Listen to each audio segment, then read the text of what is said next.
Hello everyone, welcome to History and Culture. In Chinese history, eunuchs were generally of low quality, with few having a good reputation. However, during the Northern Song dynasty, there was a famous eunuch who, in the emperor's eyes, was a trustworthy minister worthy of important tasks. To soldiers, he was a beloved and trusted general. In the hearts of the common people, he was a great savior who rescued them from calamities and a compassionate official who cared for their welfare. His entire life was dedicated to defending the homeland and guarding the borders, fighting against the Liao and Western Xia dynasties, and sustaining 49 wounds.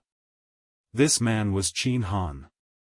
Chinh Han, a native of Zhongding in Hebei province, entered the palace as a eunuch at the age of 13 and rose to a high-ranking eunuch during the Kaibao period. In the fourth year of Xinghua, 979 AD, Chinh Han accompanied the great general Cui Yan to campaign against the Liao dynasty. Renowned for his prowess in battle, he continually gained the appreciation of Emperor Taizong of Song and was repeatedly promoted.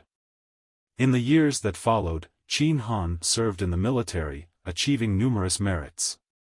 In the first year of De Yuan, 995 AD, Chinh Han was promoted to the commander of 4 military routes, Ling, Huan, Qing, and Qingyuan, responsible for defense in the northwest war zone. Without exception, every famous general of the Northern Song dynasty had clashed with the Liao dynasty, and Chinh Han was no exception. In the fourth year of Jinping, 1001 AD, the Liao army launched a large-scale invasion of the Hebei region. The Northern Song dynasty launched a massive counterattack, with Chinh Han participating in the major battle as the commander of the Gaoyang Pass, along with Yang Yanzhao and Li Jishuan, intercepting the Liao forces around Yangshan. According to the established deployment, it was originally intended for Yang Yanzhao's light cavalry to be the vanguard, followed by Chinh Han and Li Jishuan's troops as the second and third echelons respectively. This tactical approach aimed to take advantage of the disruption caused by the vanguard to the enemy's formation and then crush them with overwhelming superiority. However, due to the fierce attack by the Liao forces, Yang Yanzhao's troops were instead besieged by the enemy and retreated along the road to Yangshan. Fortunately, Chinh Han's troops arrived in time and successfully halted the Liao army's advance, saving Yang Yanzhao's life. The troops led by Li Jishuan also quickly joined the battle, engaging in a fierce fight with the Liao army. The ferocious Liao forces were ultimately unable to withstand the Song army and fled for miles. Chinh Han and Li Jishuan pursued them closely. During the pursuit, a large number of border civilians who had been abducted by the Liao dynasty were rescued.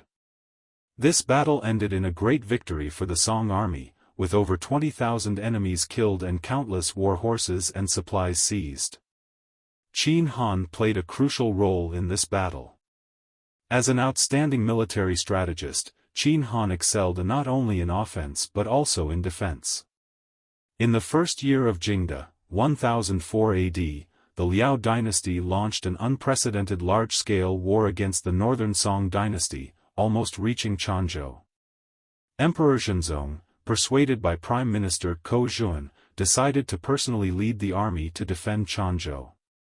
He first sent Chinh Han to prepare for the war in Chanjo and Weifu and gave Chinh Han the authority to handle all military affairs independently. After arriving in Chanjo, Chinh Han, based on his combat experience with the Liao army, anticipated a fierce battle in Chanjo. Therefore, he led his troops day and night to dredge and guard the moats and repair the defensive facilities around the city. On the second morning after the defensive works were completed, the fast-moving Liao army arrived at the city. Due to the emperor personally leading the campaign, morale was high. Under Chinh Han's strong defense, Chanjo was as secure as a fortress, and the Liao army, after a prolonged siege, sought peace. Thus, the Song and Liao armies entered a stalemate and entered a long negotiation period. Chinh Han led the troops in defending day and night, wearing armor without taking it off for more than 70 days, until both sides signed a treaty, known as the famous Chanyuan Treaty. After the Chanyuan Treaty, Chinh Han mainly stationed in the western border. When he first took office, he found that there were basically no defense facilities there. After inspecting the terrain, he decided to dig a huge trench to block the enemy. This was a large-scale project, but Chinh Han did not impose any additional burden on the people. He was worried that additional projects would delay farming for the farmers, so he relied entirely on soldiers to complete this huge project, which took several years and involved more than 300,000 people. This defense work provided a solid foundation for the defense of the western border. In the 8th year of Dazhong Xiangfu, 1015 AD, Chinh Han suddenly died while presiding over the renovation of the capital's palaces, at the age of 64. From the emperor to the soldiers, everyone in the northern Song dynasty was deeply grieved by his death. A general with such prestige is rare in history, especially considering that Chinh Han was a eunuch. This is History and Culture channel. Like and subscribe are the biggest help and support for us. Thank you everyone. See you next time.